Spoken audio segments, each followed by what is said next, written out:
क्या आप जानती हैं कि जब सावन समाप्त होकर भादों का बारी महीना शुरू होता है तो घर की महिला को अपने मुख्य द्वार की चौखट पर अपनी उंगली से 7 गुप्त बिंदियां क्यों लगानी चाहिए?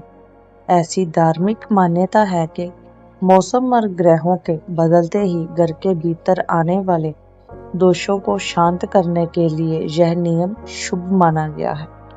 लोक मान्यताओं के अनुसार शुद्ध चंदन को हमारे शास्त्रों में केवल एक सुगंध नहीं बल्कि साक्षात सात्विक ऊर्जा और देवताओं का आशीष माना जाता है।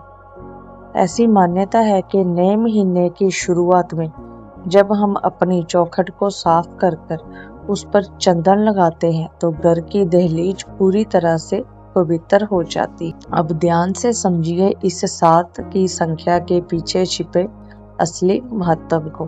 हमारे सनातन धर्म में 7 की संख्या को अत्यंत पवित्र और पूर्णता का प्रतीक माना गया है। जैसे विवाह के 7 फेरे, आकाश के 7 रंग और हमारे पूजनीय 7 ऋषि।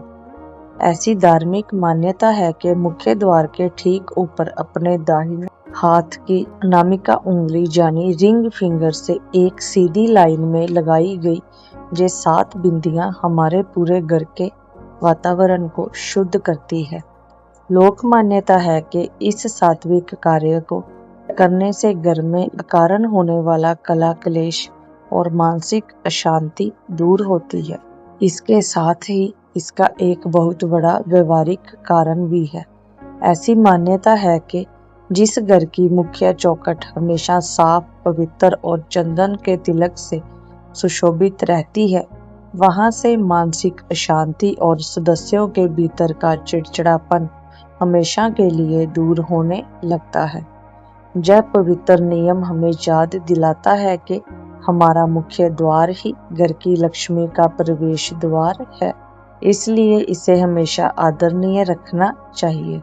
इस नियम का पूरी श्रद्धा से पालन करने से परिवार के सदस्यों के विचार शुद्ध होते हैं और कामकाज की बाधाएं शांत होती हैं। जहां सबसे जरूरी बात है कि हमारे धर्म ग्रंथों का कोई भी नियम किसी जादू या चमत्कार के लालच के लिए नहीं बना है। भगवान हमेशा हमारे मन की शुद्धता, हमारे कर्मों की सच्चाई और हमारी सच्ची श्रद्धा को ही देखते हैं। अपनी चौखट को पवित्र रखना ईश्वर के प्रति अपना आदर व्यक्त करने का सबसे सुंदर और सात्विक मार्ग है। यदि आपके मन में भादों महीने की इस चौखट पूजा या इन 7 बिंदियों के नियम से जुड़ा कोई प्रश्न हो तो मुझे कमेंट बॉक्स में अवश्य पूछें। कमेंट में प्रेम से लिखिए जय श्री कृष्णा, जय माता दी भक्तों। अगर आपको मेरी जानकारी अच्छी लगी हो तो वीडियो को लाइक करना, शेयर करना और आपके अपने चैनल विशाली डिवाइन पाथ को सब्सक्राइब जरूर कर दें।